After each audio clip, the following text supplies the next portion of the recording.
आपका फिर से एक बार स्वागत है। फ्रेंड्स, आज हम लोग देखेंगे 1833 का चार्टर एक्ट देखेंगे आज हम लोग, जिसको भारत सरकार अधिनियम भी कहा जाता है, जिसको सेंट हेलेना अधिनियम भी कहा जाता है। इससे पहले के वीडियो में आप देख चुके हैं 1773 का रेगुलेटिंग एक्ट, 1784 का पिट्स इंडिया एक्ट, 1786 का चार्टर एक्ट, 1793 का चार्टर एक्ट और लास्ट वीडियो में आप देख चुके हैं 1813 का चार्टर एक्ट अधिनियम। आप देख चुके हैं उसको, और उसी क्रम में जो आज है हम लोग देखेंगे 1833 का चार्टर एक्ट देखेंगे, जिसको भारत शासन अधिनियम भी कहा जाता है, भारत सरकार अधिनियम भी कहा जाता है और साथ ही साथ इसको सेंट हेलेना अधिनियम भी कहा जाता है।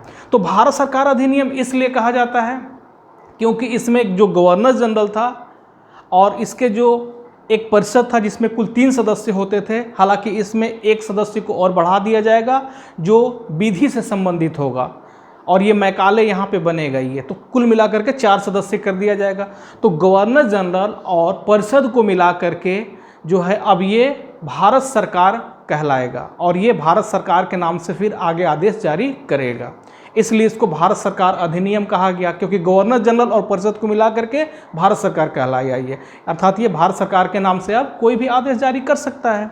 एक तो ये हो गया। दूसरा हो गया सेंट हेलेना अधिनियम क्यों कहा जाता है। तो सेंट हेलेना आप याद रखिएगा दक्षिणी अटलांटिक में जो पड़ता है, एक टापू है, एक द्वीप है। तो 1932 में, हालांकि हम लोग पढ़ रहे हैं 1833 का अधिनियम, लेकिन यहाँ 1832 में सेंट हेलेना में एक जो अधिनियम पारित किया गया था, क्योंकि यहाँ पे ब्रिटिश सरकार का ही शासन था, लेकिन वो दे दिया था कंपनी को। कंपनी यहाँ रूल कर रहा था, शासन कर रहा था, लेकिन देखा कि कंपनी वहाँ भी सही ढंग से शासन नहीं कर पा रहा है, तो उसको भी इसी अधिनियम के तहत 1833 के अधिनियम के तहत सेंट हेलेना को भी कंपनी से क्या कर लिया था, वापस ले लिया था। हालांकि भारत से इसका कोई संबंध नहीं है, लेकिन इस अधिनियम से संबंध है कि 1833 के अधिनियम के तहत ही जो है इसको कंपनी से ब्रिटिश सरकार वापस लिया था, इसलिए इसको यहाँ जानना जरूरी है। सेंट हेलेना द्वीप आपको याद होगा, नेपोलियन बोनापार्ट जिसको 1815 में यहीं पे गिरफ्तार करके रखा गया था और हम लोग जानते हैं कि 1821 में इसकी यहीं पे मृत्यु हो गई थी। नेपोलियन बोनापार्ट आप अच्छी तरह से जानते होंगे। तो इसीलिए ये टापू काफ़ी फेमस भी है, क्योंकि याद होगा आपको वाटरलू का युद्ध। खैर अगर आप इससे अनजाने भी होंगे तो आपको बताएंगे, जब पढ़ाएंगे वर्ल्ड हिस्ट्री तो वर्ल्ड हिस्ट्री में सारा कुछ ये डिस्कशन होगा। सेंट हेलेना द्वीप आपको बताएंगे कैसे ज़्यादा ये, क्योंकि 15 में गिरफ्तार करके रखा गया था, 21 में उसकी मृत्यु हो गई थी, इसलिए यहाँ पे इसको सेंट हेलेना द्वीप भी अधिनियम भी कहा गया है। इतना आप इसको याद रखेंगे, क्योंकि क्यों कहा गया ये 2 अधिनियम, 1833 के चार्टर एक्ट को ही भारत सरकार अधिनियम क्यों कहा जाता है और सेंट हेलेना अधिनियम क्यों कहा जाता है, ये क्लियर हो गया होगा। अब हम लोग देखते हैं इसकी पृष्ठभूमि, क्योंकि 1833 का अधिनियम लाया क्यों गया था भारत में। तो यहाँ पे ब्रिटिश संसद में जो है सो बहुत सारे सांसद ऐसे थे जो एक उदारवाद सोच के थे, लिबरल थे, अच्छा सोचते थे और हर किसी के बारे में एक मानवतावाद सोच रखते थे कि हर किसी को अधिकार मिलना चाहिए। क्योंकि उस समय ब्रिटेन में दास प्रथा खत्म हो गया था, तो अब उनका ये भी मानना था कि जो कंपनी भारत में शासन कर रही है तो कहीं ना कहीं ज़्यादा काम करने, जो वर्क लेता है ज़्यादा लेता है और एक तरह से दबाव बना करके रखा हुआ है, कहा जाए तो दास ही हैं उन लोग। तो उनका ये भी मानना था कि भारत में दास प्रथा खत्म होना चाहिए। दूसरी चीज़ कि वहाँ के नागरिकों को भी बराबर का आज़ादी, स्वतंत्रता मिलना चाहिए, बोलने की स्वतंत्रता, यानी कि स्वायत्त की ओर, कहा जाए तो सुशासन की ओर बढ़ना चाहिए, उनका ऐसा मानना था। वो फ्रीडम देने के पक्ष में नहीं थे, बल्कि वो स्वशासन लाना चाहते, सुशासन लाना चाहते थे, ताकि और लंबे समय तक भारत में वो शासन कर सके। लेकिन फिर भी उनका एक सोच अच्छा था, मानवाधिकार की बात करते थे, अच्छा सोच रखते थे, सबके अधिकारों की बात करते थे। तो संसद में ये डिबेट काफ़ी बढ़ने लगा। डिबेट ये था कि चूंकि अब हम लोग जानते हैं कि 1813 का अधिनियम जो था उसमें कहा गया था कि कंपनी को केवल 2 मामलों में एकाधिकार था, एक तो था कि चाय के मामले में और एक था चीन के साथ व्यापार के मामले में। हम लोग जान चुके हैं उसको। तो 20 साल पूरा हो गया और 20 साल पूरा होने के बाद जो है कंपनी फिर से गया ईस्ट इंडिया कंपनी रेन्यूअल के लिए कि इसको और आगे बढ़ा दीजिए आप 20 वर्ष के लिए। तो कहा गया कि नहीं, इस बार ऐसे ही नहीं बढ़ाया जाएगा, इस पर डिबेट चलेगा, इसके तर्क और पक्ष और विपक्ष में अब तर्क पेश किए जाएंगे, देखते हैं कौन ज़्यादा ठीक है ना, क्या आपके पक्ष में है, क्या आपके विपक्ष में जाता है, पहले हम ये देख लेंगे, उसके बाद ही ये तय किया जाएगा। तो ये डिबेट शुरू किया गया। बहुत सारे लिबरल जो थे कहे कि नहीं, भारत में जो है सो कंपनी का शासन बंद कर दीजिए। बहुत सारे लोग ऐसे हैं जो कि पक्ष में थे कि नहीं, होना चाहिए, अभी भी कंपनी का ही शासन चलना चाहिए। तो यहाँ पे हम लोग देखते हैं कि ग्रे, मिल, जेस मिल और मैकाले 3 प्रमुख नाम आता है। तो आपको पता ही होगा कि मैकाले जो हैं, ठीक है, वो कोर्ट ऑफ डायरेक्टर्स में, बोर्ड ऑफ कंट्रोलर में सचिव के पद पर थे, साथ ही साथ ब्रिटिश सांसद भी थे वो। तो ये काफ़ी पावरफुल व्यक्ति थे। ग्रे भी अच्छा विचारधारा रखते थे, कहीं ना कहीं लिबरल सोच रखते थे। तो मैकाले लेकिन ये नहीं चाहते थे कि भारत में ईस्ट इंडिया कंपनी का शासन समाप्त हो जाए। हाँ, ये जरूर चाहते थे कि कुछ सुधार की गुंजाइश है, लेकिन भारत में शासन जो करे सो ईस्ट इंडिया कंपनी है। लेकिन कुछ ऐसे लोग भी थे जो चाहते थे कि ईस्ट इंडिया कंपनी का शासन वहाँ समाप्त हो जाए और सीधे ब्रिटिश सरकार वहाँ और ब्रिटिश क्राउन वहाँ शासन करे, यहाँ के राजा जो आदेश जारी करे वही में शासन हो, ये छोटा सा कंपनी वहाँ शासन ना करे। इसी सोच के एक जो प्रमुख माने जो बकिंघम थे, यही सोच रखते थे और काफ़ी वो डिबेट भी किए और कहे कि भारत इतना बड़ा देश है, ठीक है, वहाँ की जनसंख्या इतना बड़ा है, वहाँ का प्रशासन एडमिनिस्ट्रेशन इतना बड़ा, तो उतने बड़े देश पर एक छोटा सा कंपनी जा करके शासन कर रहा है, ये अच्छा नहीं लग रहा है।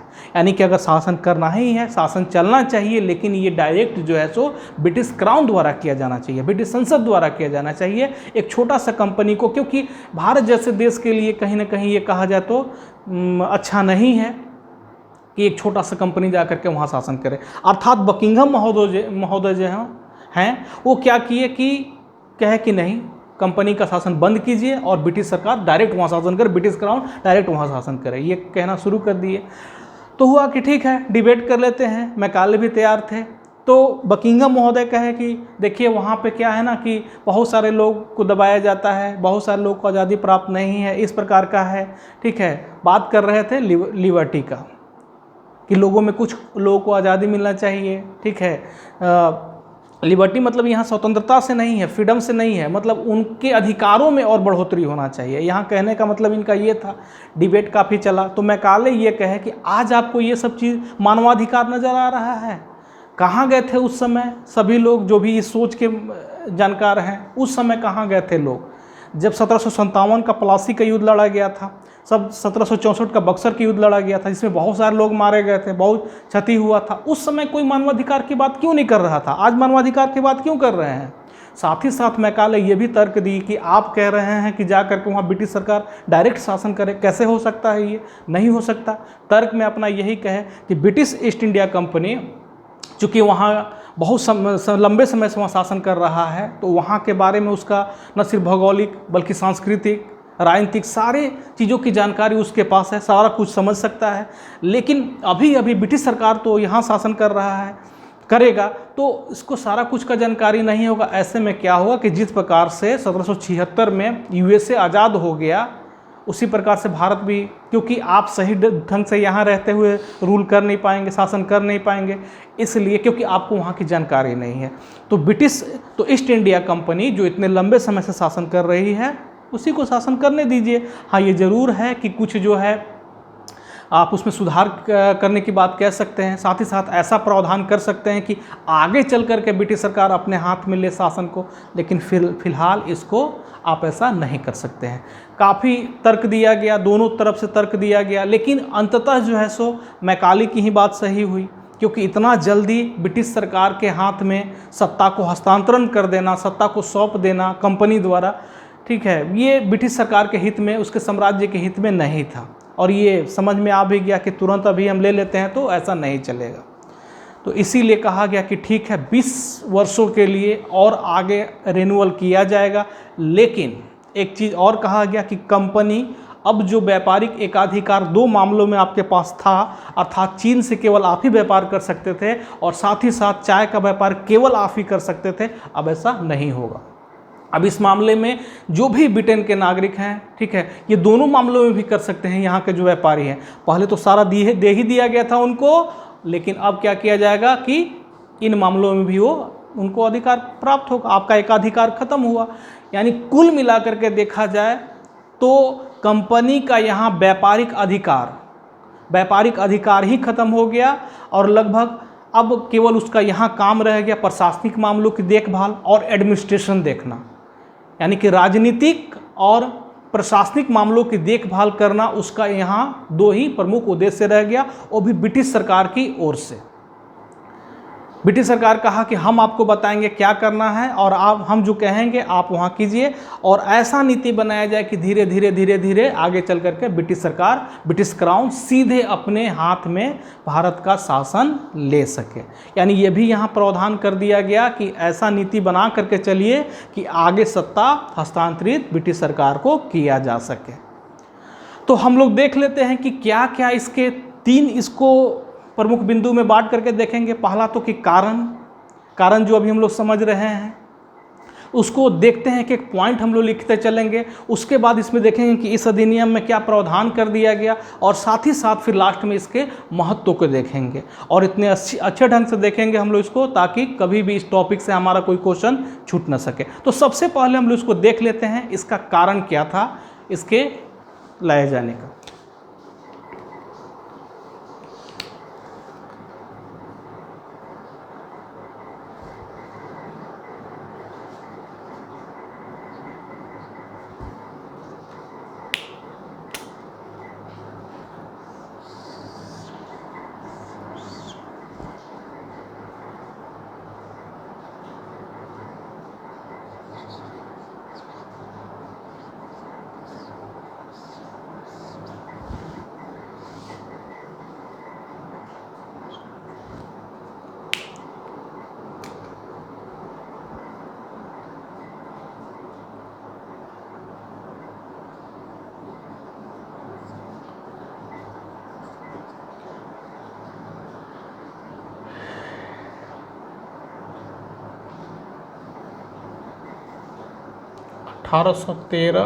ईस्वी के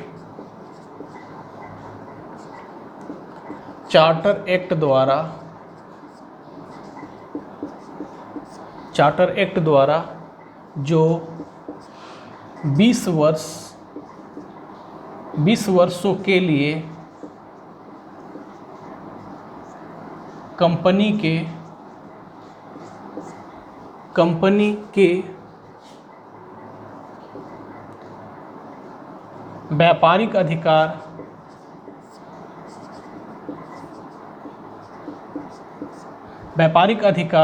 बढ़ाए गए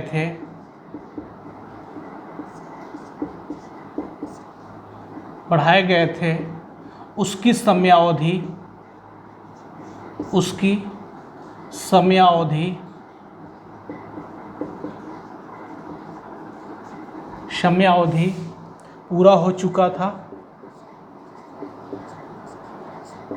पूरा हो चुका था, अतः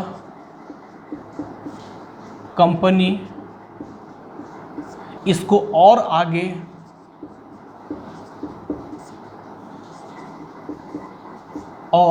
आगे बढ़ाने की जो सिफारिश की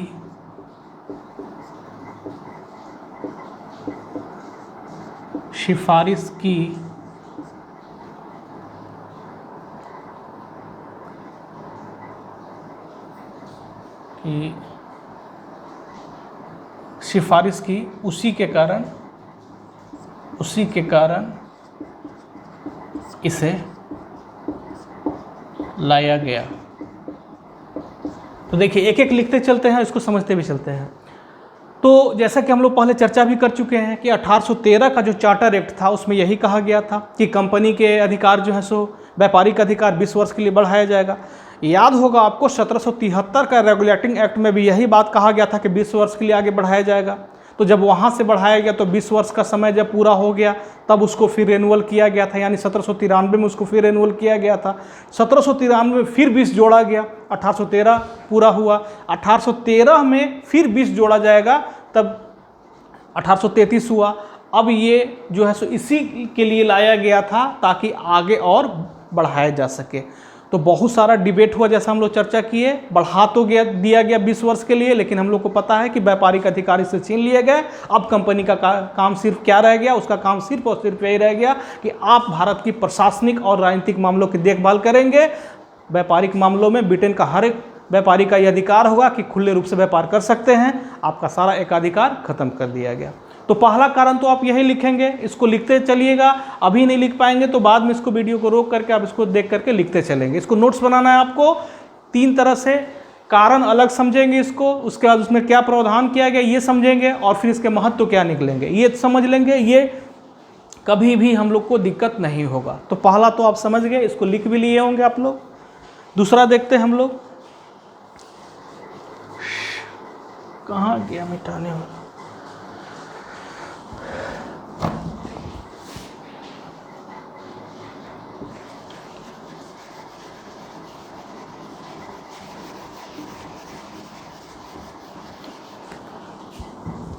तो सेकेंड हम लोग देख लेते हैं। दूसरा कारण क्या था? ब्रिटिश संसद पर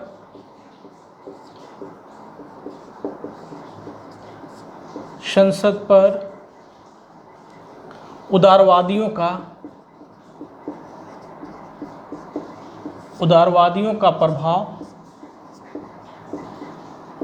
प्रभाव जो चाहते थे कि भारतीयों को भी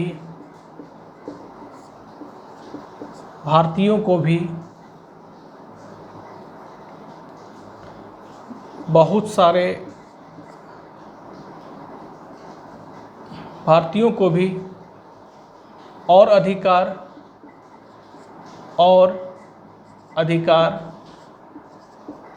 दिए जाएं, साथ ही साथ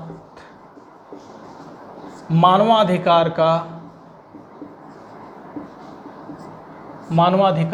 का ध्यान रखा जाए।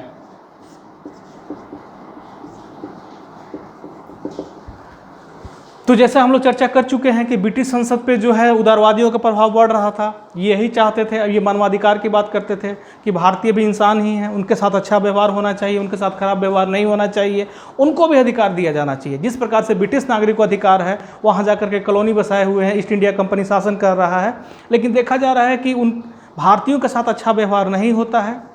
आए दिन ये शिकायत मिलते रहता है। तो उनके साथ भी अच्छा व्यवहार किया जाना चाहिए। उदारवादी ये डिबेट जो है सो ब्रिटिश संसद में कर रहे थे, जिसका प्रभाव पड़ा, और यही कारण था कि 1833 का चार्टर एक्ट लाया गया था, ताकि ठीक है इसमें आगे कंपनी जो है सो और सुधार करे। देखिएगा इसी एक्ट के तहत जो है सो 1833 के एक्ट के तहत ही दास प्रथा की समाप्ति की घोषणा की जाएगी। हालांकि दास प्रथा भारत में 1833 में लॉर्ड एलनबरो, उस समय गवर्नर जनरल भारत का होगा लॉर्ड एलनबरो, जो खत्म करेगा, लेकिन 1833 के अधिनियम के तहत ही ये प्रावधान किया गया था। तो ये बहुत अच्छा बात था, ये अच्छा सोच था इनका, और इसका प्रभाव, तो यही कारण था जो डिबेट चला था उदारवादियों का। तो फिर ये कारण यही हुआ कि ठीक है 1833 का अधिनियम लाते हैं, उनको थोड़ा फ्रीडम दिया जाएगा, आज़ादी दिया जाएगा। और देख लेते हैं हम लोग क्या था।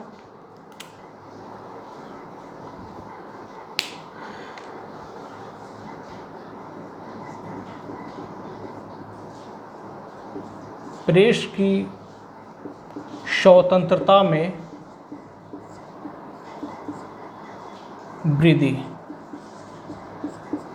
आप इसको समझ सकते हैं, मीडिया, प्रेस, मीडिया, जिसको कि हम लोग को पता है कि भारत में मीडिया यानी प्रेस को चौथा स्तंभ कहा जाता है, काफ़ी महत्वपूर्ण भूमिका निभाता है।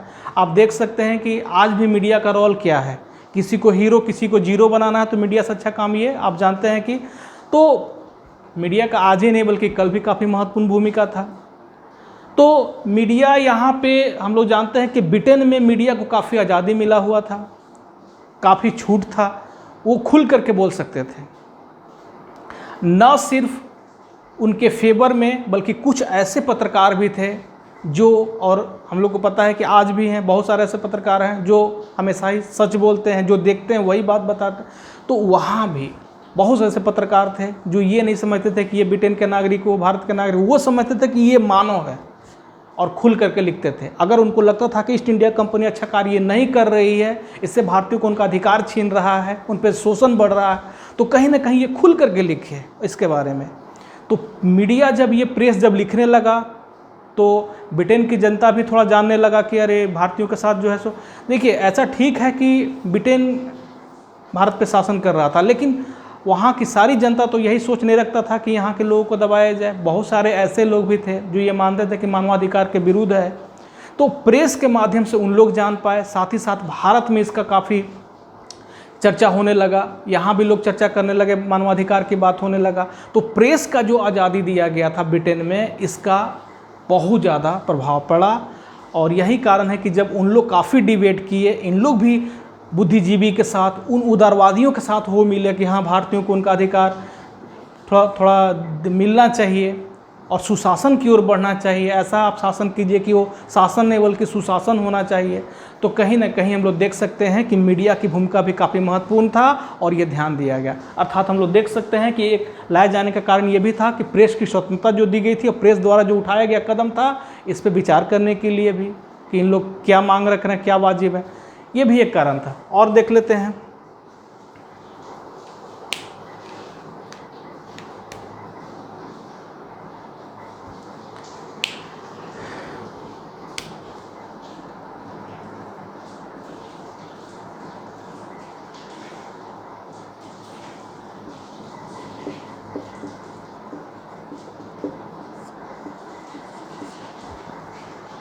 ब्रिटेन के नागरिकों पर मुक्त व्यापार का, ब्रिटेन के नागरिकों पर मुक्त व्यापार का जादू सा चल गया था।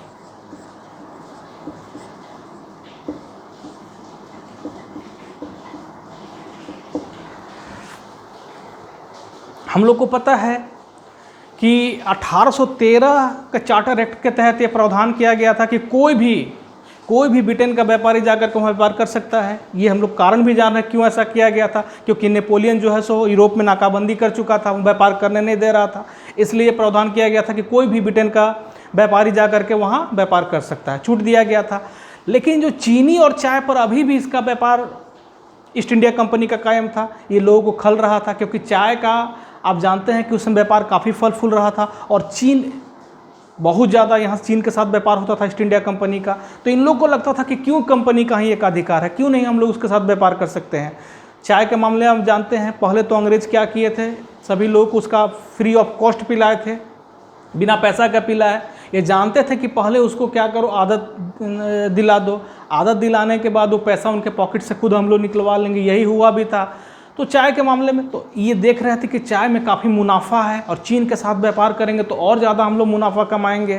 तो इन लोग के लिए ये जो है सो, ये यहाँ के व्यापारी सोचने लगे कि नहीं, अब उसका एक अधिकार, ये दो चीज़ पर भी हम लोग नहीं रहने देंगे। काफ़ी लोग और आवाज़ उठाने लगे, नहीं, ईस्ट इंडिया कंपनी के पास एक अधिकार ये छीन लिया जाना चाहिए, सभी को बराबर का अधिकार दिया जाना चाहिए। और यही कारण था कि इस 1833 का अधिनियम लाया गया था, ताकि क्या व्यापार उसको और बढ़ाया जाए आगे या नहीं बढ़ाया जाए आगे, इनकी बातों का कितना ध्यान रखा जाए, ईस्ट इंडिया कंपनी जो अपना बात कह रहा है उस पर कितना ध्यान रखा जाए, इसके लिए भी लाया गया था इसको। तो ये 4 प्रमुख कारण आपको याद रखना है, कारण में ये 4 आपको जानना है। अब देखते हैं हम लोग इसका प्रावधान।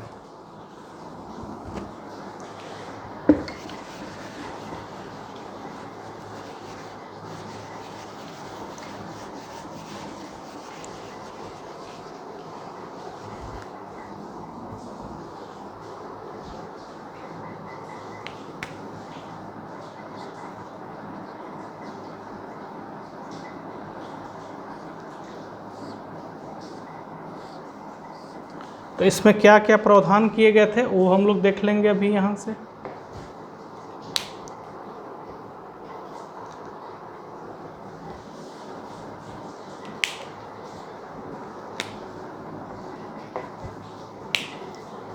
पहला तो ये हो गया कि गवर्नर जनरल प्लस परिषद मिलकर जो है सो क्या कहलाया, गवर्नर जनरल, एक मिनट,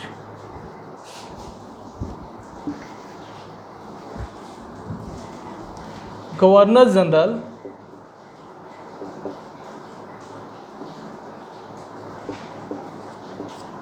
प्लस परिषद मिल करके क्या कहलाया? तो ये मिल करके कहलाएंगे भारत सरकार।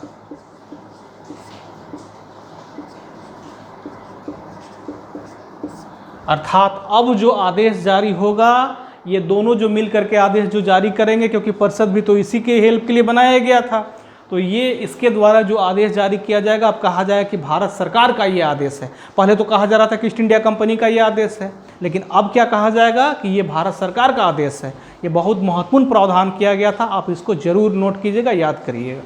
नेक्स्ट देखते हैं हम लोग।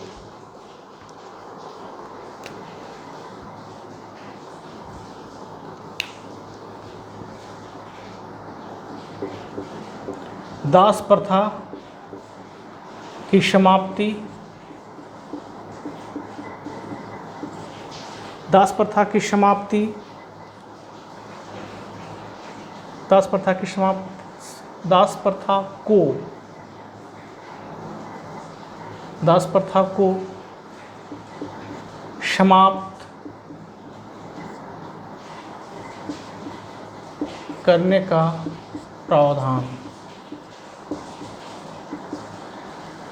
याद रखिएगा, बहुत महत्वपूर्ण लाइन है, बहुत ही महत्वपूर्ण लाइन है कि दास प्रथा को किस अधिनियम के तहत, किस एक्ट के तहत समाप्त किया गया था। आपको याद रखना है कि दास प्रथा को 1833 के अधिनियम के तहत ही समाप्त किया गया था। लेकिन समाप्त किया कब गया? कोई क्वेश्चन ये पूछ दे, एग्जाम में तो बार बार ये पूछता है, बहुत बार पूछा हुआ है कि जब दास प्रथा की समाप्ति की गई थी उस समय भारत का गवर्नर जनरल कौन था? तो याद रखिएगा, उस समय भारत का गवर्नर जनरल लॉर्ड एलनबरो था। आपको याद रखना है ये, उस समय कौन था? एलनबरो था, एलनबरो। और कब किया गया था? 1843 में। आपको ये याद रखना है, बहुत जरूरी है। पहला तो क्वेश्चन ये बनेगा कि दास प्रथा की समाप्ति कब की गई थी? तो दास प्रथा की समाप्ति 1843 में किया गया था। उस समय भारत का गवर्नर जनरल कौन था? तो उस समय भारत का गवर्नर जनरल जो था लॉर्ड एलनबरो था। तीसरा क्वेश्चन, किस एक्ट के तहत दास प्रथा की समाप्ति की गई थी? तो हो जाएगा 1833 का अधिनियम के तहत दास प्रथा को समाप्त किया गया था। ये काफ़ी महत्वपूर्ण फैक्ट है, इसको जरूर लिखिएगा।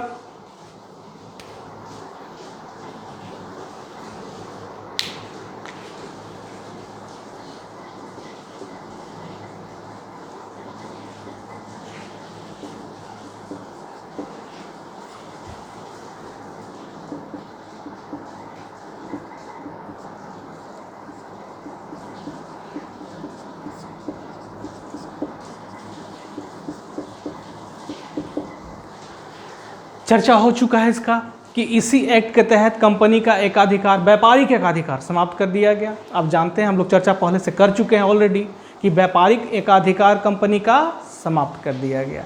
और कंपनी का मुख्य कार्य क्या रह गया भारत में? तो यहाँ का राजनीतिक और प्रशासनिक मामलों की देखभाल करना। उसको भी हम लोग लिख लेते हैं।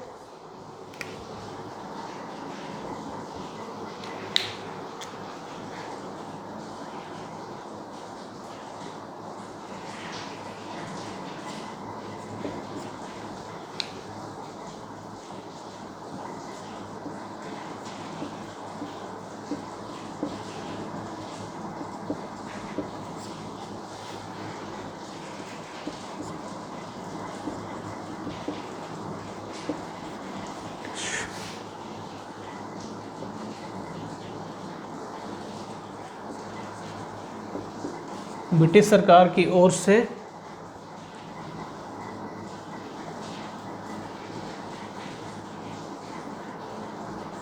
भारत की प्रशासनिक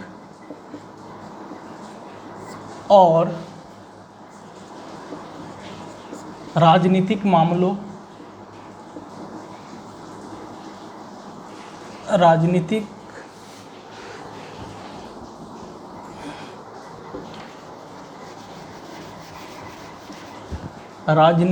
मामलों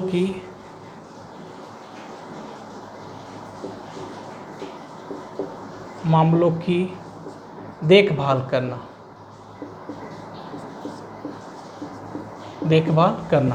तो हम लोग जैसा पहले भी कर चुके हैं चर्चा, कंपनी का कार्य अब क्या रह गया? क्योंकि व्यापारिक एकाधिकार तो छीन लिया गया, व्यापारिक अधिकार उससे छीन लिया गया, तो अब उसका कार्य क्या रह गया? अब यहाँ केवल यहाँ का एडमिनिस्ट्रेशन देखना, प्रशासन देखना और राजनीतिक मामलों की देखभाल करना, यही सिर्फ, और भी किसके तरफ से, ब्रिटिश सरकार की तरफ से।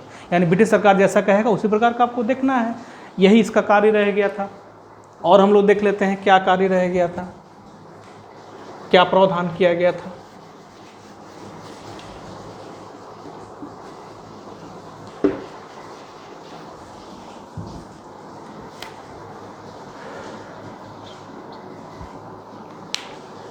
लाइसेंस व्यवस्था को निरस्त कर दिया गया।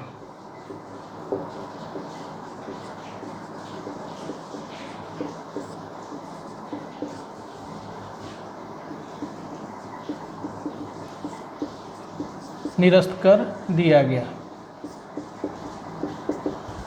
तो पिछला वीडियो जो देख चुके होंगे 1813 का चार्टर एक्ट, उसमें आप जान रहे हैं कि जो भी व्यापारी ब्रिटेन से आते थे उनको भारत में आकर के कोर्ट ऑफ डायरेक्टर्स अगर ये नहीं देता था तो बोर्ड ऑफ कंट्रोलर से व्यापारिक लाइसेंस प्राप्त करना होता था। और साथ ही साथ जो यहाँ पे धर्म प्रचार के लिए ईसाई लोग आए हुए थे, मिशनरी आए थे, उनको भी लाइसेंस लेकर के आना था। लेकिन इसके तहत क्या कर दिया गया, कह दिया गया कि लाइसेंस की व्यवस्था समाप्त की जाती है, अब लाइसेंस लेने की आवश्यकता यहाँ नहीं रह गया। तो लाइसेंस लेने की आवश्यकता नहीं रह गया। एक चीज़ और इसमें जोड़ दिया गया कि अब कोई भी ब्रिटिश नागरिक आकर के भारत में ज़मीन खरीद सकता है, यहाँ बस सकता है। बहुत महत्वपूर्ण लाइन है ये।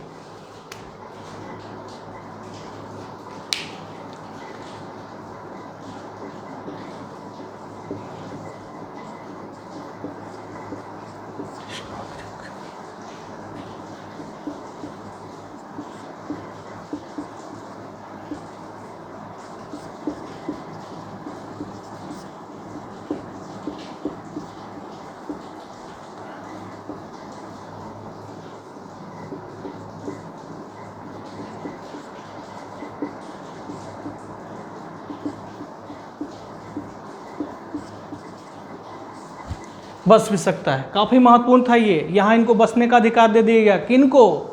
किनको दिया गया, तो ब्रिटिश नागरिक को। अब यहाँ ज़मीन खरीद सकते हैं ये, और यहाँ ये बस भी सकते हैं। बहुत महत्वपूर्ण, ये याद रखिएगा 1833 का चार्टर एक्ट काफ़ी महत्वपूर्ण है। तो अब इनको यहाँ रहने का भी और यहाँ बसने का भी प्रावधान कर दिया गया। और देखते हैं क्या किया गया।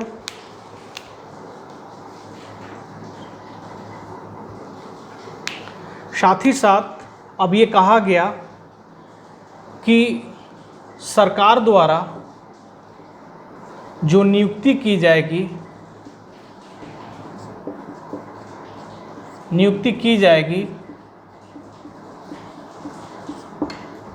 उसमें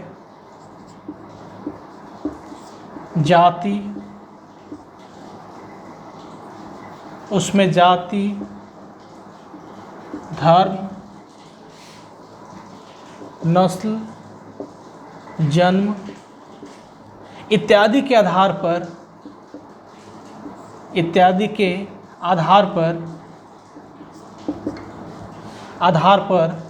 भेदभाव नहीं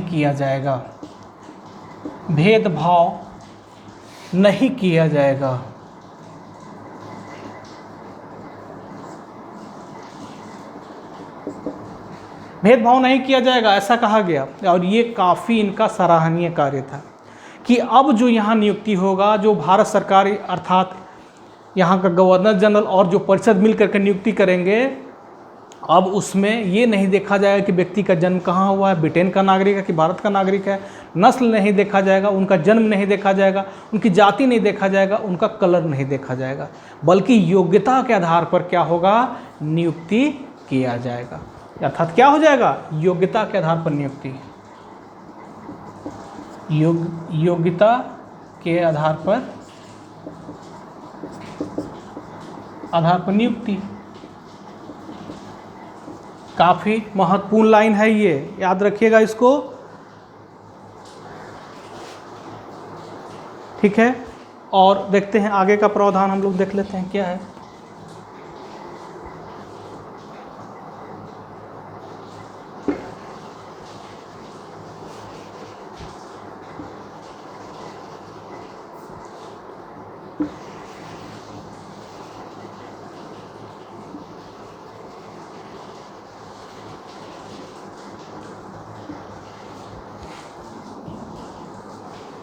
और ये भी कहा गया कि गवर्नर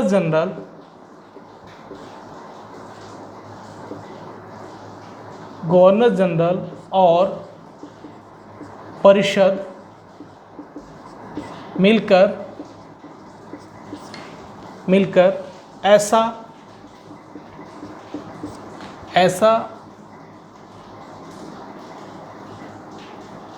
कानून बनाएंगे कि आगे चलकर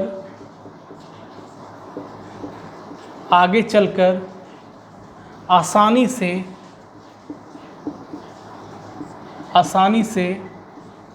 सत्ता ब्रिटिश सरकार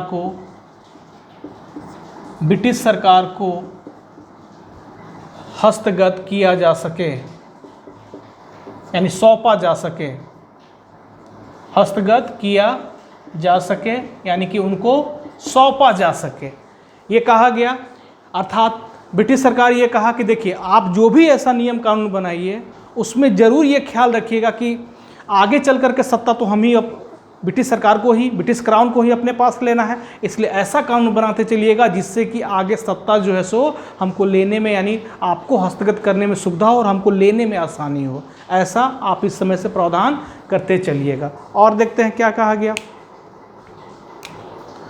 और एक चीज़ और इसमें याद रखिएगा, जो मार्ले था इसके बारे में कहा है कि जो भी 1784 का पिट्स इंडिया एक्ट और 1858 का जो अधिनियम आएगा, उसके बीच में अगर कोई एक्ट लाया गया जो ब्रिटिश सरकार के लिए सत्ता हस्तगत करने की दिशा में सबसे महत्वपूर्ण कदम था, उसको सौंपने की दिशा में महत्वपूर्ण कदम था, ऐसा प्रावधान करने में महत्वपूर्ण जो किया गया, वो सबसे महत्वपूर्ण अधिनियम था 1833 का अधिनियम। ये किसने कहा? मार्ले। आप इस स्टेटमेंट को लिख सकते हैं कि मार्ले ने ये कहा था इस अधिनियम 1833 के अधिनियम के बारे में कि 1784 का पिट्स इंडिया एक्ट और 1858 का जो लाया गया भारत शासन अधिनियम, इसके बीच जो भी अधिनियम लाए गए उसमें सबसे महत्वपूर्ण 1833 का था, इस दृष्टिकोण से कि ब्रिटिश सरकार को सत्ता सौंपी जा सके, यानी हस्तगत करने की दिशा में ये प्रयास सबसे महत्वपूर्ण यही किया गया था। ये काफ़ी महत्वपूर्ण है।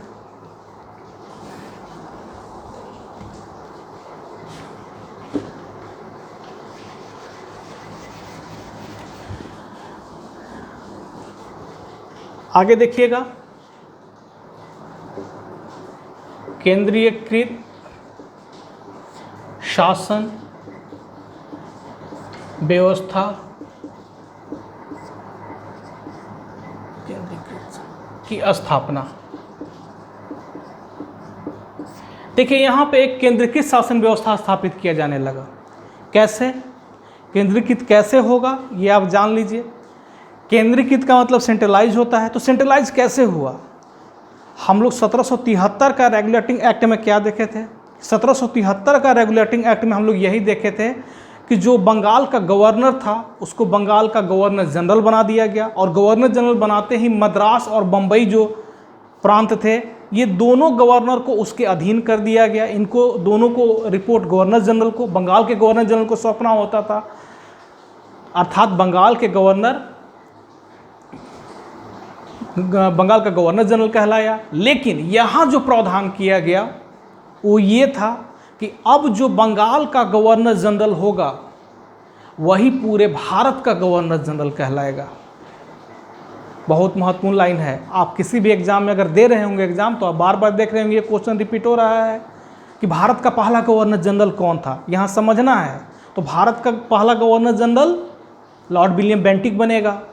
लेकिन यही क्वेश्चन जो है आपसे थोड़ा सा टफ कर दे, घुमा करके पूछ दे कि बंगाल का अंतिम गवर्नर जनरल कौन, बंगाल का अंतिम गवर्नर जनरल कौन। ये तो अगर पूछ जाए कि भारत का पहला गवर्नर जनरल कौन था, आप बता दिए लॉर्ड विलियम बेंटिक। बहुत बार आप सेट में बनाए होंगे।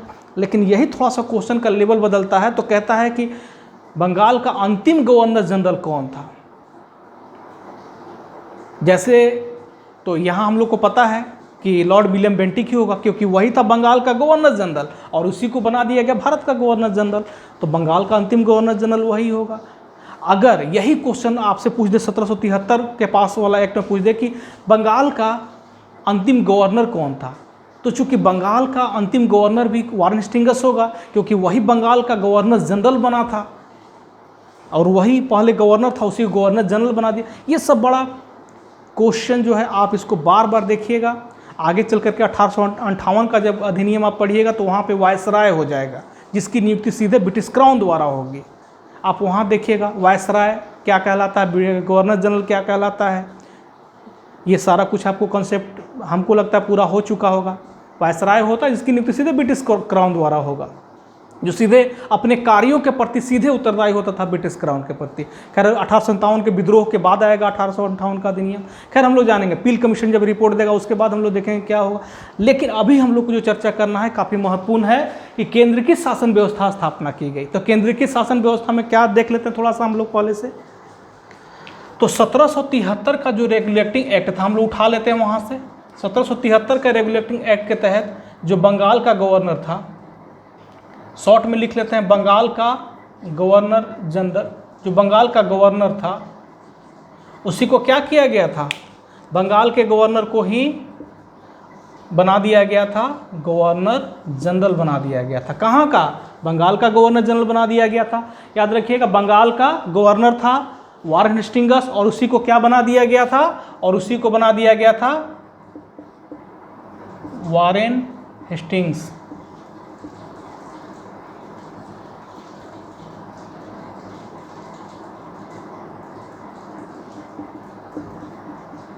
वारेन हेस्टिंग्स उसी को क्या बना दिया गया था, बंगाल का गवर्नर जनरल बना दिया गया था।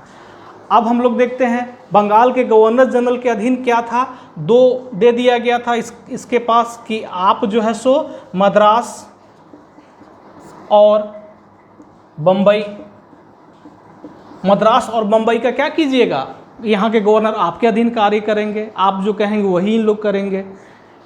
ठीक है, अब देखते हैं कि 1833 के अधिनियम के तहत क्या किया गया। आपको याद होगा कि 1813 का चार्टर एक्ट के तहत क्या किया गया था कि मद्रास और बम्बई दोनों के गवर्नर को कानून बनाने का अधिकार दे दिया गया था। तो 1833 के अधिनियम के तहत क्या किया जाएगा, 1833 के यहाँ देख लेते हैं हम लोग। 1833 के अधिनियम के तहत क्या किया जाएगा कि जो बंगाल का गवर्नर जनरल है इसी को क्या किया जाएगा, इसी को पूरे भारत का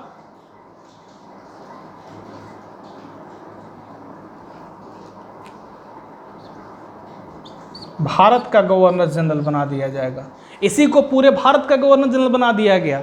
और साथ ही साथ क्या किया गया, साथ ही साथ ये भी किया गया कि जो बम्बई है, बम्बई और मद्रास के जो प्रांत हैं, अब ये दोनों क्या करेंगे, अब ये अपना कानून नहीं बना पाएंगे।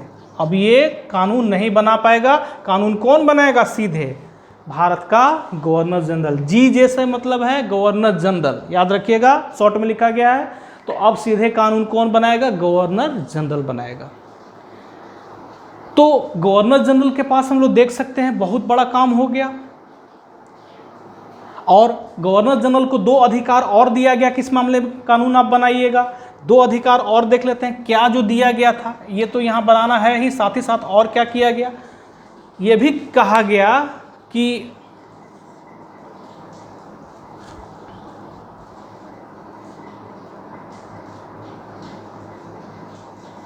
साथ ही साथ ये भी कहा गया कि नागरिक और सैनिक,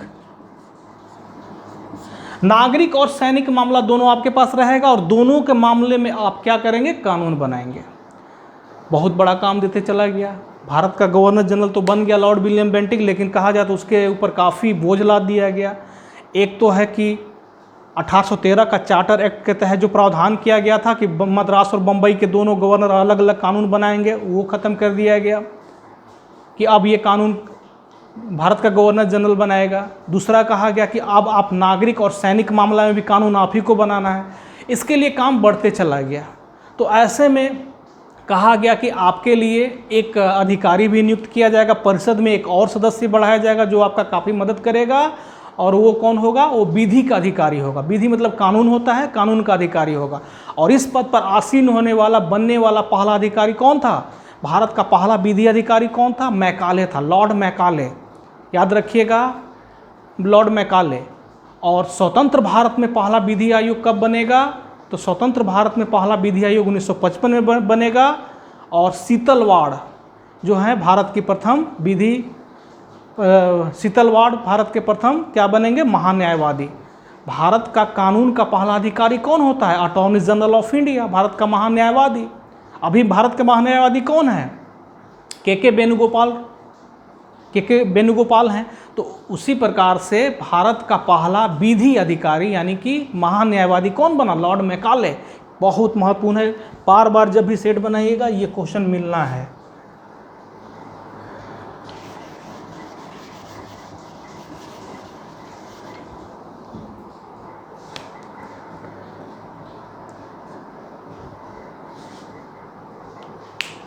तो याद रखिएगा,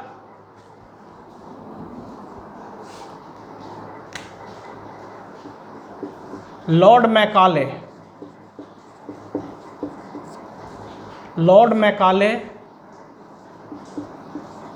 भारत का पहला विधि अधिकारी बना।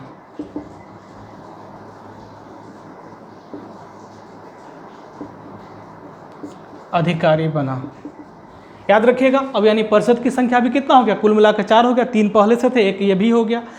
लेकिन आपको यहाँ एक चीज़ और याद रखना है, लॉर्ड मैकाले को जरूर शामिल किया गया चौथे सदस्य के रूप में, परिषद में विधि अधिकारी था ये, लेकिन इसको मतदान का अधिकार नहीं था। आज भी जो लोग जान रहे होंगे, भारत के महान्यायवादी पढ़ रहे होंगे, उनको पता होगा कि भारत का महान्यायवादी का पद की चर्चा आर्टिकल 76 में मिलता है, 76 में मिलता है, जिसमें इस पद पे चुने जाने के लिए क्या योग्यता होनी चाहिए? वही योग्यता होनी चाहिए जो सुप्रीम कोर्ट के न्यायाधीश का होता है।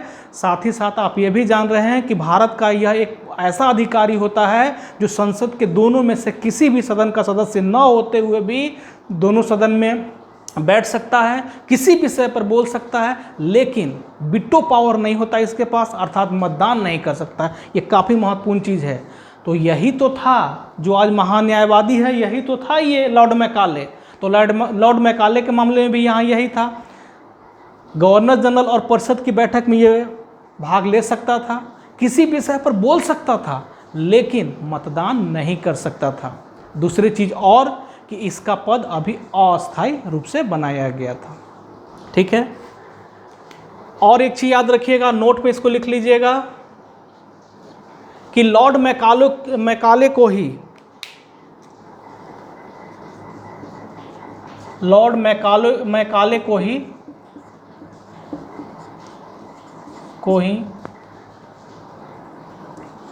कानून संहिता, कानून संग्रह करने का काम दिया गया था।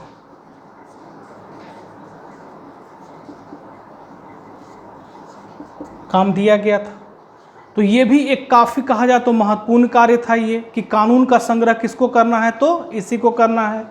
ये काफ़ी महत्वपूर्ण कार्य था। यानी कि कानून का क्या कीजिए, आप उसको संग्रहित करते चलिए, एक लिखते चलिए, लेख बनाते चलिए, और क्या करना है आपको कि भारत के जो नियम कानून रहे हैं पहले से, भारत का क्या अपना कानून रहा है, कैसी प्रथा रहा है, इन सारी चीज़ों का आप अध्ययन करवाइए, और अध्ययन करने के बाद इसको लिखिए, एक क्रम से लिखिए इसको, और साथ ही साथ ब्रिटिश का जो कानून है उसको भी संग्रहित कीजिए, और ये कहा जाए तो मिला जुला करके इसको एक संग्रहित करके कानून बनाया जाए। और इसी का परिणाम रहा कि जो ये बनना तो शुरू हुआ, हम लोग देख सकते हैं कि 1837 में सीरियस प्रयास किया गया इसके लिए, और आगे चल करके इसका परिणाम मिला 1860 में, जब भारतीय, हम लोग जानते हैं कि आईपीसी जो है इंडियन पिनल कोड लागू हुआ, उस समय ये जा करके, तो ये देखा जा सकता है कि कितना बड़ा लॉर्ड मैकाले काम किया था। इंडियन पिनल कोड जो है वो देन है इसी का, यही संग्रहित करते चला गया। भारतीय जो नियम कानून थे और ब्रिटिश नियम कानून थे उसको संग्रहित करके और ये आईपीसी आगे तैयार किया था। 1860 में वो परिणत हो गया, लागू हो गया था वो। काफ़ी महत्वपूर्ण ये लाइन है ये।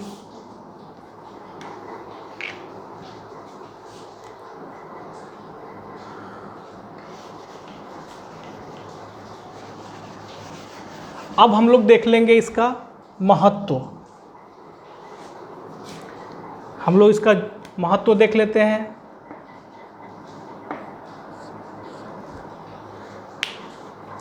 महत्व में पहला देख लेते हैं हम लोग,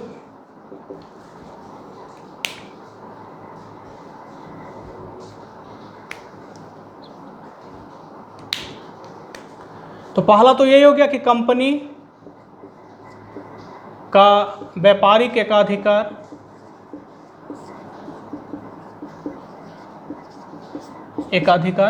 छीन लिया गया, समाप्त कर दिया गया, समाप्त कर दिया गया। तो फर्स्ट तो यही हो जाएगा कि कंपनी का व्यापारिक एकाधिकार क्या कर दिया, समाप्त कर दिया गया। अब कंपनी का कार्य क्या रह गया, केवल यहां कार्य रह गया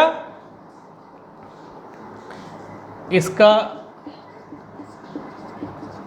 कार्य केवल रह गया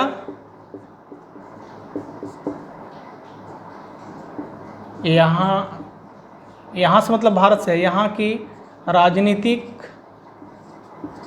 और प्रशासनिक मामलों की देखभाल करना, प्रशासनिक मामलों की देखभाल करना। इंक थोड़ा इसका कम हो रहा है इसलिए हम इसको बोलते चले जा रहे हैं, अगर स्पष्ट दिखाई ना भी पड़े तो इसको लिख लीजिएगा। कंपनी का व्यापारिक एकाधिकार समाप्त कर दिया गया, इसका कार्य केवल यह रह गया था कि यहाँ राजनीतिक और प्रशासनिक मामलों की देखभाल कर सके। इसको हम लोग पहले भी जान चुके हैं, महत्व में ये हो गया। दूसरा महत्व देख लेते हैं हम लोग, और क्या रह गया, योग्यता के आधार पर नियुक्ति,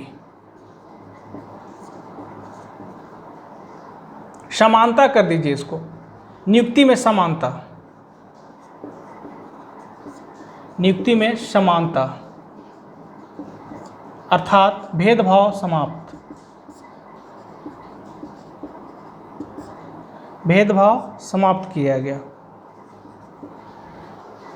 भेदभाव समाप्त किया गया।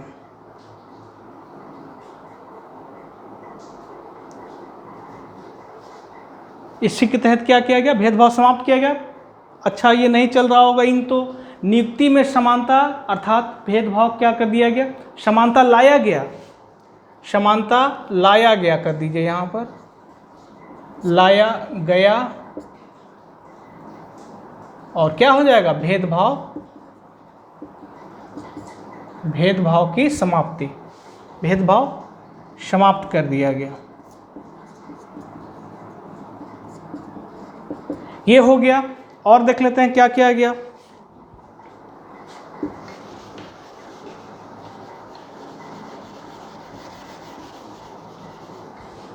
और देख लेते हैं, इसी एक्ट के तहत आगे चलकर आईपीसी इंडियन पिनल कोड 1860 में पारित हो सका। नेक्स्ट देख लेते हैं और क्या इसका महत्व है। इसी एक्ट के तहत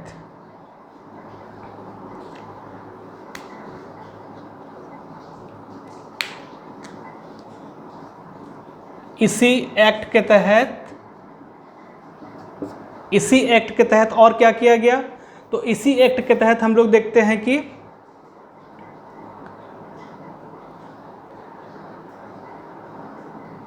कानून ईस्ट इंडिया कंपनी ऐसा कानून बनाएगा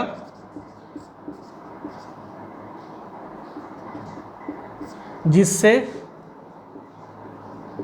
आगे चलकर ब्रिटिश सरकार को सत्ता हस्तगत किया जा सके।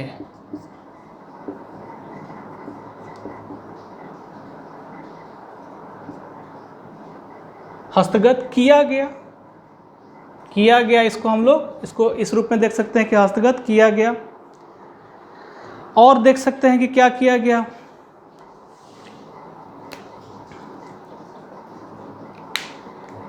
भारत में केंद्रीय सत्ता की पूर्ण नींव रख दी।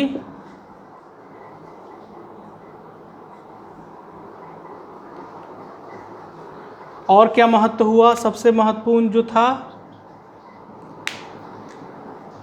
लाइसेंस व्यवस्था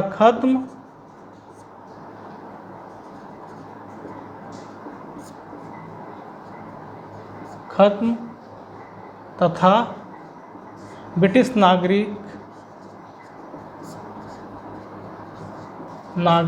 भारत में जमीन खरीदकर बसने लगे।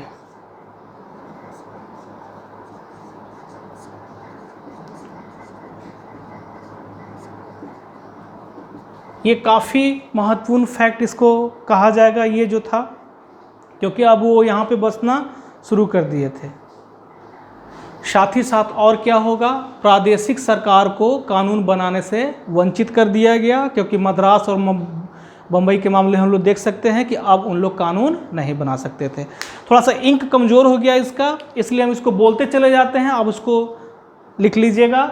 इसी एक्ट के तहत आगे चलकर आईपीसी की धारा जो है सो आईपीसी इंडियन पिनल कोड जो है पारित हुआ था 1860 में। क्या हो गया था, इसको लागू कर दिया गया था।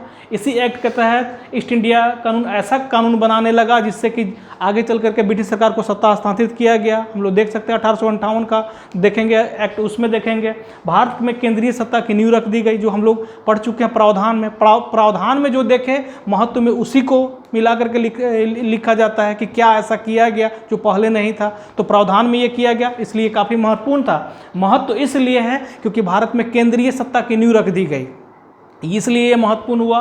और लाइसेंस व्यवस्था को ख़त्म कर दिया गया। अब यहाँ अंग्रेज बसना शुरू कर दिए, और पता है कि यहाँ ज़मीन भी खरीदना शुरू कर दिए, और इससे क्या हो गया, वो अस्थायी रूप से यहाँ बसने लगे। तो फ्रेंड्स, यही था इस टॉपिक में। हो सकता है थोड़ा लंबा हो गया हो, लेकिन इतना सारा कुछ है इसमें मटेरियल्स कि इसको छोड़ा नहीं जा सकता। हम बार बार यही कहते हैं, किसी भी टॉपिक को एक बार अच्छे ढंग से पढ़ना होगा। 20 बुक से पढ़ना अच्छा होता है कि एक बुक ही अच्छा ढंग से पढ़ा जाए पहले उसको। तो ये काफ़ी अच्छा फैक्ट्स, आप इसका नोट्स बनाइए, और इतना आप जानते हैं तो आगे किसी भी एग्जाम में इस एक्ट से पूछेगा, तो मेरा ऐसा विश्वास है। और आप भी प्रैक्टिस सेट मार करके देखिए क्वेश्चन पकड़ाता है या नहीं पकड़ाता है, तब आपको ये पता चल जाएगा। साथ ही साथ आपको ये एक चीज़ और ज़रूर हम कहना चाहेंगे कि आपको घर बैठे बहुत सारा सुविधा मिल रहा है, बहुत सारी व्यवस्था दी जा रही है, और आपको कहीं कोचिंग वगैरह तो जाने की ज़रूरत है नहीं। जिस प्रकार से हम क्लास दे रहे हैं, आपको देखिएगा कितना ढंग से मिलेगा।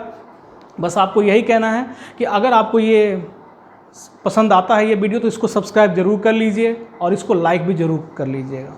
Thanks for watching.